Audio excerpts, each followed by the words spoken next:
Inilah Injil Tuhan Yesus Kristus menurut Matius pasal yang kelima ayat 21 hingga ayat 37. Matius pasal 5 ayat 21 hingga 37. Kamu telah mendengar yang difirmankan kepada nenek moyang kita, jangan membunuh. Siapa yang membunuh harus dihukum. Tetapi aku berkata kepadamu, setiap orang yang marah terhadap saudaranya harus dihukum.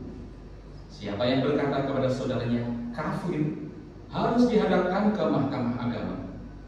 Dan siapa yang berkata jahil harus diserahkan ke dalam neraka yang menyala-nyala. Sebab itu, jika engkau mempersembahkan persembahanmu di atas mezbah dan engkau teringat akan sesuatu yang ada dalam hati saudara terhadap engkau, tinggalkanlah persembahanmu di depan mezbah itu dan pergilah, berdamai dahulu dengan saudaramu, lalu kembali untuk mempersembahkan persembahan.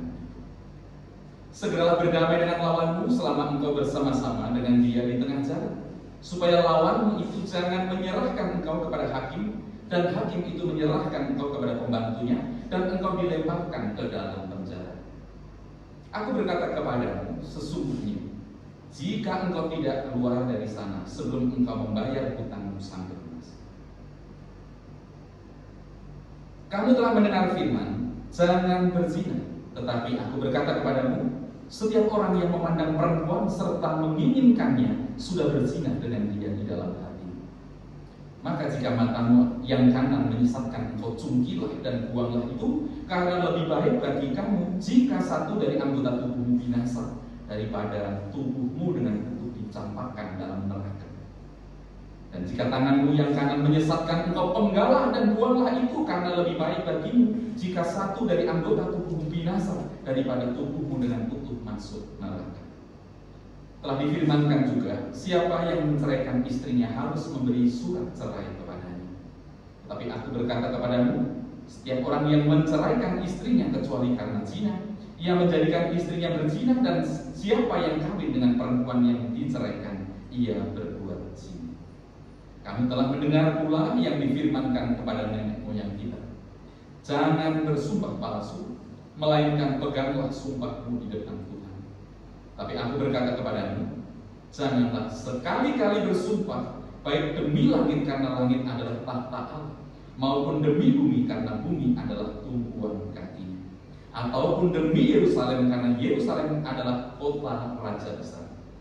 Janganlah engkau bersumpah demi kepalamu, karena engkau tidak berkuasa memutihkan atau menghitamkan sehelai rambut pun. Jika iya, hendaklah kamu katakan iya. Jika tidak, hendaklah kamu katakan tidak. Apa yang lebih daripada itu berasal dari sejarah. Demikianlah pembacaan Injil Tuhan Yesus Kristus. Berbahagialah kita yang mau mendengarkan firman-Nya dan memelihara di dalam hidup. Haleluya. Haleluya. Haleluya.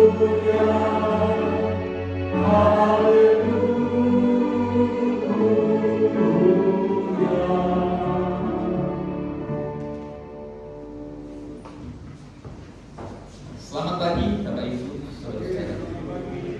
Semua sehat. Kita bisa sampai di sini karena dikarenakan kesehatan. Mungkin ini jarang kita syukuri, kita anggap biasa. Nanti kalau sakit, bukan mendoakan. Kalau sakit, nah baru tahu bahwa kesehatan itu mahal harganya. Makanya mumpung dikasih sehat, ya mari kita gunakan kesehatan kita untuk makin mendekat kepada Tuhan. Saudara-saudara, tema kita pada pagi ini memilih kehidupan, mewujudkan perubahan. Jadi mewujudkan perubahan itu sebenarnya ada konsekuensi logis ketika kita bisa memilih kehidupan. Memilih apa yang baik, memilih apa yang benar, memilih apa yang seharusnya. Bapak Ibu yang terkasih, manusia pada hakikatnya adalah makhluk yang memilih. Sedari manusia diciptakan Manusia sudah memilih mana yang baik dan mana yang tidak. Dalam banyak hal, seumur hidup kita memilih. Mulai dari hal yang sederhana. Mengapa saudara memilih ibadah di jam 9 kok tidak jam 7? Saya yakin ini enggak acak ya. Kadang jam 9, kadang jam 7, saya rasa enggak begitu. Yang jam 9 ya setiap jam 9 biasanya itu. 1-2 karena pengecualian. Tapi kan atas dasar sesuatu, mengapa kita memilih? Mengapa jam 9? Yang jam 9 ini biasanya adalah orang-orang yang sangat mencintai keluarga. Karena habis ini bisa langsung pergi ke mall, ya kan? Kalau jam 7 kan kepagian, nanggung, habis ibadah jam 7 selesai jam 8 lebih ke mall, nggak ada. Belum bisa kita mau kebersamaan. Pulang, males nanti. Tapi bukan berarti yang jam 7 tidak punya alasan. Setidaknya alasan yang 7, jam 7 adalah kalau udah ke gereja pagi, itu udah nggak punya hutang. Ya kan? Makanya ada orang tuh yang nggak mau ke gereja sore. Kayaknya ada sesuatu yang kurang. Kayaknya kok aku kok nggak mendahulukan Tuhan, ada yang begitu. Walaupun sebenarnya semua waktu yang nggak apa, karena ketika kita belum ibadah, kita juga bisa mengedepankan Tuhan kan ya. Cuma ibadahnya nanti setnya yang sore kan bisa begitu. Tapi sekali lagi ada alasan mengapa kita memilih. Mengapa saya memilih istri saya? Kok saya nggak memilih istri yang orang lain? Misalnya, kan ada alasannya. Ya saya kenalannya dulu istri saya kan gitu kan. Kalau saya kenalannya sama Luna Maya, mungkin beda lagi ceritanya. Udah ditolak dari dulu. Ya. Bahkan sampai ke urusan yang mungkin kita ya kayak gitu kok. Tapi kita memilih. Kita memilih. Nanti kalau dipanggil Tuhan kita pilih apa? Mau dikremasi atau mau dikubur? Ya enggak? Sudah ada yang bilang Pak Jangan ngomongin begitu, ini apa? Realistis saja. Dan sudah banyak kok yang sudah pesan tempat. Ya kalau memang memilih dikubur, ya ada yang di Menteng dulu, ada yang di San Diego, gitu kan? Jadi kita pun memilih dalam banyak hal sejak kita bernafas, gitu. Sampai nanti kita kehilangan nafas. Karena kita adalah manusia yang memilih. Bahasa kerennya adalah homo erectus, tapi tidak ada di kamus. Homo apa sih ya? Erectus, electio, ya, electio itu kan memilih ya. Supaya gampang diingat, kita makhluk yang memilih. Nah, sebenarnya Bapak Ibu, kita mesti bangga ketika kita menjadi makhluk yang memilih. Karena dengan kita bisa memilih itu menunjukkan bahwa kita manusia yang cerdas. Ya kita memang makhluk yang paling kan begitu kan dibanding dengan makhluk yang lain karena kita diciptakan untuk gambar dan rupa Allah. Kalau sapi dikasih rumput, dia nggak akan berpikir panjang, ya apa adanya dia rumput langsung dimakan, betul nggak? Tapi kalau kita dikasih rumput, apa yang akan kita lakukan? Dijual dulu ya, baru buat beli daging karena kita nggak makan rumput. Tapi dagingnya kita akan milih kan? Milih. Daging apa? Katakanlah daging sapi. Oke, daging sapi sudah dibeli. Kita milih daging kan? Mau dimasak apa? Mau disate, mau digulai, mau digepuk, direndam. Motongnya gimana? Mau diiris, mau dipotong, mau dicincang, mau digeprek, atau apa itu digepuk misalnya. Jadi ternyata dalam hal-hal yang seperti itu pun kita memilih. Dan nggak ada orang yang sebingung manusia yang cerdas ini karena justru karena ada pilihan. Kalau nggak ada pilihan, ya adanya cuma itu, ya itu. Gitu. Kayak istri saya ketemu saya, adanya saya, ya saya. Bikin tersenang jalan orang liar. Ya, hanya ada itu, makanya kan apa namanya? Kalau komunitasnya terbatas nggak ada yang lain, ya itu saja. Gitu. Nah, saudara-saudara, itulah manusia. Sebagai manusia yang memilih saat ini, sampai hari ini, dan sampai kita masih menjadi manusia. Nah, hanya saja harus kita akui bahwa memilih itu ternyata tidak mudah. Kita sudah sering memilih, dan pada faktanya dalam kita memilih itu kadang pilihan kita itu benar, tapi kadang pilihan kita keliru. pilihan kita salah. Pilihan yang benar akan mendatangkan apa yang baik pasti. Tapi pilihan yang keliru, ketika itu membawa kita pada keterpurukan, bahkan membawa kita pada kehancuran hidup. Kita sudah diperlengkapi oleh Tuhan sehingga kita mampu memilih. Karena kita mampu membuat pertimbangan-pertimbangan, kita mau membuat keputusan-keputusan. Mengapa kita memilih A? Mengapa kita tidak memilih B? Apalagi mengapa kita tidak memilih C? Karena kalau memilih A, itu saya merasa saya mendapatkan manfaat dari itu. Saya mendapatkan benefit dari pilihan saya.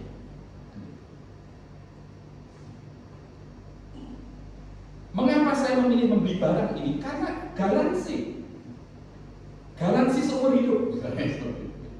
Udah gitu harganya murah, klaimnya juga gampang, nggak ada buktinya. Saya pilih itu karena dia memberikan benefit. Saya memutuskan untuk mengambil. Tapi selain pertimbangan untung dan rugi, manfaat atau masalah, ya, maka yang kedua dalam mempertimbangkan sebuah pilihan itu biasanya adalah pertimbangan susah dan mudah. Kalau memang mudah, mengapa kita memilih yang susah? Mengapa kita harus repot-repot? Makanya sekarang banyak toko-toko besar tutup yang fisik, ya. Mall-mall itu terancam. Berapa tahun ke depan diprediksi mall udah sepi. Yang dulu megah, kecuali akhirnya mallnya diganti dengan kuliner. Kuliner mau tidak mau orang butuh makan, tapi itu pun juga nggak mudah. Karena sekarang tantangannya adalah banyak orang yang berlomba-lomba memberikan kemudahan, memberikan kecepatan. Kita tinggal ada di rumah, ya. Keuntungan kita banyak banget. Masa kita bisa beli barang dari luar negeri dengan tidak memakai ongkos kirim? Ya enggak? Ibu-ibu kan kerjaannya kan nunggu paketku sampai di mana kan? Ya, pakai sampai di mana ini? Biasaan belanja kan apa? Ternyata itu cara yang mudah, cara yang murah, dan itu menjadi pilihan. Nah, sebenarnya Bapak Ibu, ketika kita memilih atas dasar pertimbangan untung, atas dasar pertimbangan murah, mudah, efisien. Efisien itu sebenarnya kan murah tapi untungnya banyak kan gitu kan. Itu efisien. Nah, itu hal yang biasa, itu hal yang lumrah. Semua orang juga akan mencari yang seperti itu. Itu yang dimaui. Jadi sampai di sini oke. Sampai di sini manusia. Tetapi pilihan atas dasar untung dan mudah, murah, efisien ini tadi akan menjadi persoalan. Ketika ternyata dalam kita memilih itu suka ada sesuatu yang kita tidak sadari, tetapi yang ternyata ujungnya membawa kita kepada pilihan yang keliru, yaitu ketika pilihan entah untung, murah, mudah itu ternyata dicampuri, diwarnai, ya, dicemari oleh yang namanya hawa nafsu. Pengen untung, pengen mudah, dasarnya adalah hawa nafsu.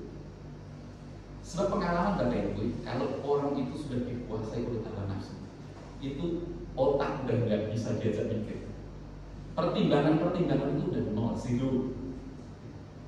Akal sehat tidak bekerja, perasaan menjadi tumpul kalau sudah dikuasai oleh hawa nafsu. Peduli siapa dia, apakah dia orang pintar, apakah dia orang berada, apakah dia orang berkedudukan.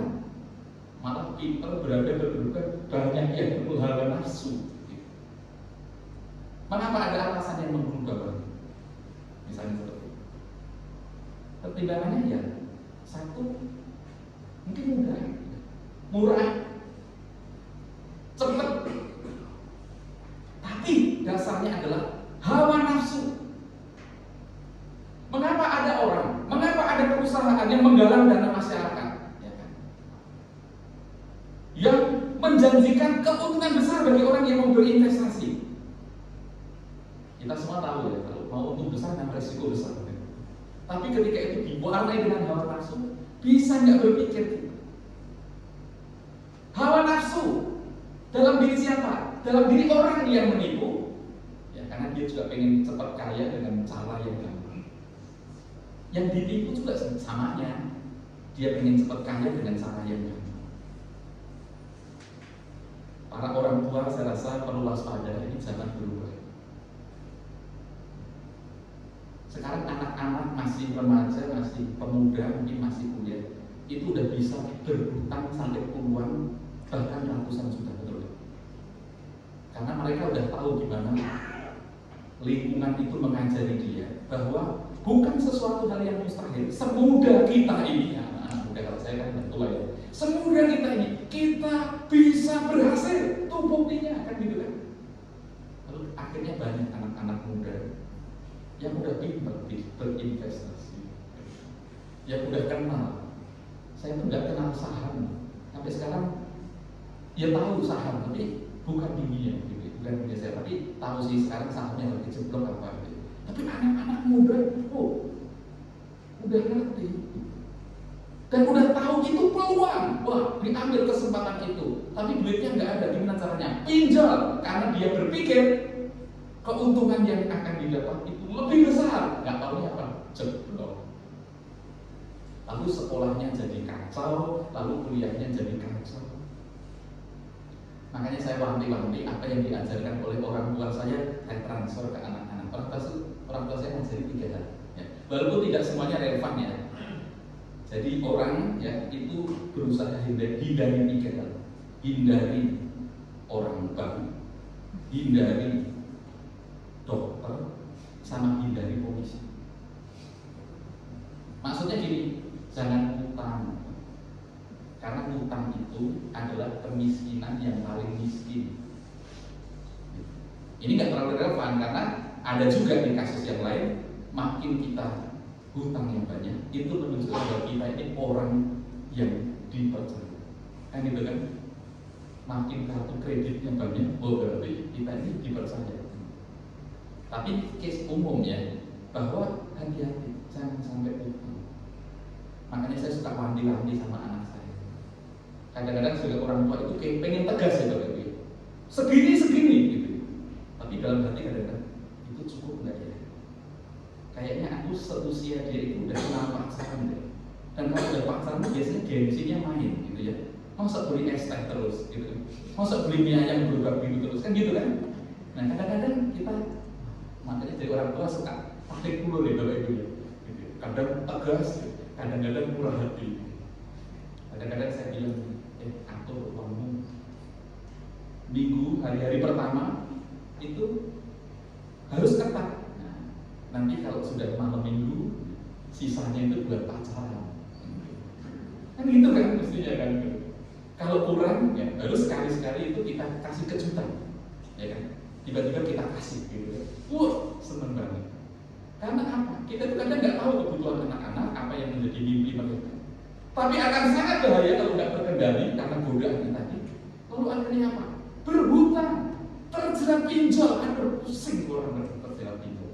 Tidur pun ternyata bunganya terus bergulung. Amit-amit, jangan sampai itu terjadi ya di antara kita ya Bapak Ibu ya. Kecuali kalau di sini ada yang kerjanya di bank project ya, maaf ya. Nah, saudara-saudara, apa yang menyebabkan itu? Sekali lagi kita kembali pada hawa nafsu. Mengapa ada keluarga yang di atas kertas pendapatannya cukup, suaminya kerja, istrinya kerja, tapi kok selalu kurang? Hawa nafsu. Nah itu sebabnya, saudara-saudara, karena betapa berbahayanya hawa nafsu. Yesus secara khusus dalam khotbah di bukit, dari serangkaian khotbah yang panjang itu, ada bagian di mana Yesus membahas tentang bahaya hawa nafsu. Dan salah satu bagian yang sangat terkenal, tidak semua saya baca, tapi ini mewakili yang lain. Itu ada di Matius pasal 5 ayat 27 dan 28. Kamu telah mendengar firman jangan berzina, tetapi aku berkata kepadamu, setiap orang yang memandang perempuan serta menginginkannya sudah berzina di dalam hatinya. Siapa yang memandang perempuan? Kalau yang perempuan aman ya, Nggak ada perintah siapa yang memandang laki-laki, nggak ada ya. Ini kenapa ya begini ya? Padahal sekarang banyak ya perempuan yang memandang laki-laki banyak. Ya mungkin konteksnya pada saat itu seperti itu. Siapa yang memandang perempuan, ya ampun Pak, kan cuma memandang gitu. Kadang-kadang kalau saya ingat firman Tuhan ini, walaupun ada pemandangan yang bagus lagi kita jalan di mall itu, saya sengaja loh. Dia lewat sini, saya sengaja begini. Walaupun matanya agak beda gitu. Ya ampun Pak, cuma memandang. Bukan masalah memandang. Karena di situ adalah setiap orang yang memandang perempuan serta menginginkannya. Kata yang penting itu adalah menginginkannya. Terjemahan dari menginginkannya ini sebenarnya terkait dengan nafsu birahi, hawa nafsu. Kalau dalam Alkitab terjemahan lama kan, sekarang kita pakai terjemahan baru gitu. Yang masih terjemahan lama itu terjemahannya Lukas. Dia ngomongnya gini, kamu sudah mendengar perkataan demikian, janganlah engkau berzina. Tapi aku berkata kepadamu bahwa tiap-tiap orang yang memandang seorang perempuan serta bergerak syahwatnya, sudahlah ia berzina dengan dia di dalam hati. Karena keinginan yang berupa hawa nafsu, nafsu birahi, di mana tadi apa? Pikirannya jadi mampet, akal sehatnya jadi bubar, pertimbangan tidak jalan, perasaan tidak main. Jadi batasnya itu ternyata sangat tipis antara keinginan hawa nafsu dan tindakan. Karena hawa nafsu ditambah sesuatu pasti jadi tindakan, yaitu ditambah kesempatan. Entah kesempatannya itu datang sendiri bisa, tapi kadang-kadang kesempatannya itu dicari-cari.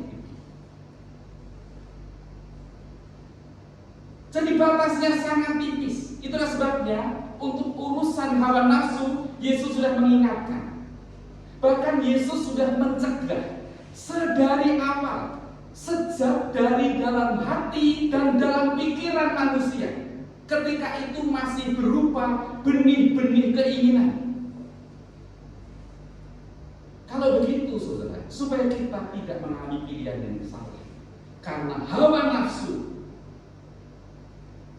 ternyata kita belajar memiliki pilihan yang benar dengan membiasakan diri dalam banyak hal. Itu berangkat dari mengelola hati, mengelola pikiran kita. Hati dan pikiran itu perlu untuk dilatih supaya dia bisa menjadi peka untuk bisa memikirkan dan merasakan yang benar. Kamu telah mendengar yang difirmankan nenek moyang kita, jangan membunuh. Siapa yang membunuh harus dihukum. Membunuh itu tindakan. Tetapi Yesus sedari awal mencegahnya sebelum itu lahir menjadi sebuah tindakan. Maka dikatakan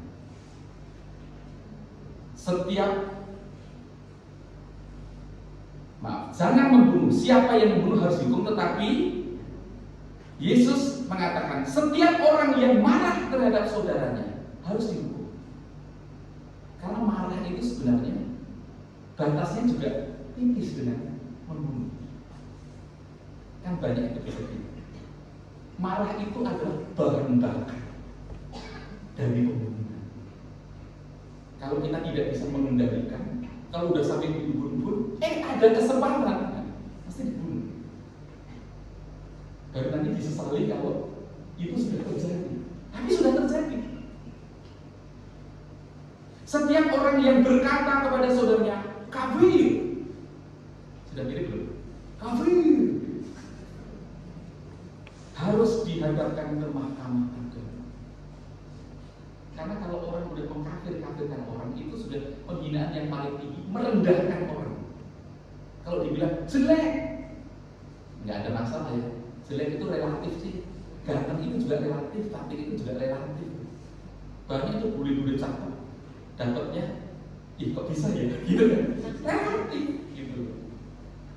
Dibilang kafir. Kayak orang yang nggak kenal Tuhan, yang hidupnya biadab, yang hidupnya tidak tahu apa yang baik, seperti itu. saja dihadapkan ke mahkamah agama. Dan siapa yang berkata jahil harus diserahkan ke dalam neraka yang menyala-nyala. Berarti Yesus itu mengajak kita untuk memilih, melakukan apa yang benar sejak dari hati, dari pikiran. Jadi hati dan pikiran kita itu sudah menguji. Sebelum itu lahir menjadi indah. Ini benar. Ini benar atau tidak? Menurut saya ada seorang anggota multimedia kami yang melakukan satu hal yang unik. Tapi ini berangkat dari, menurut saya, latihan ya, mengasah kepekaan hati ya, untuk mencegah sesuatu hal yang lebih besar, yang lebih buruk itu terjadi. Jadi satu kali anggota MM ini men-share satu foto. Ya. Foto itu isinya adalah ada dus ya. Jadi dia memfoto ada dus warna putih yang terletak di bangku halte LRT di Kelapa Gading. Ini taruh di sini, lalu difoto, lalu di-share. Semua orang tertawa, kenapa ini kayak gini di-share kan gitu. Ternyata usut punya usut. Itu box yang ada di kursi itu persis dengan box yang baru saja dia dapat dan banyak orang dapat dari GKI Kayu Putih selepas acara. Jadi maksud dia mengirimkan itu adalah ini loh, ini orang GKI Kayu Putih. Sekali lagi orang GKI Kayu Putih, bukan GKI Sunter. Karena kalau GKI Sunter mungkin naruhnya di Sudirman. Ini loh, ini hal yang kecil. Itu untung tidak ada tulisannya di box itu ya. Selamat menikmati tertanda GKI Kayu Putih. Untung tidak ada yang ketua umumnya saja.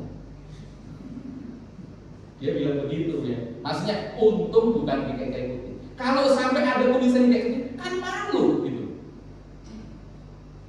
Hal yang kelihatannya sepele, yang kelihatannya kecil, tapi ini bisa merusak. Menurut saya ini hawa nafsu ya. Keinginan untuk mudah, untuk cepat, nggak peduli.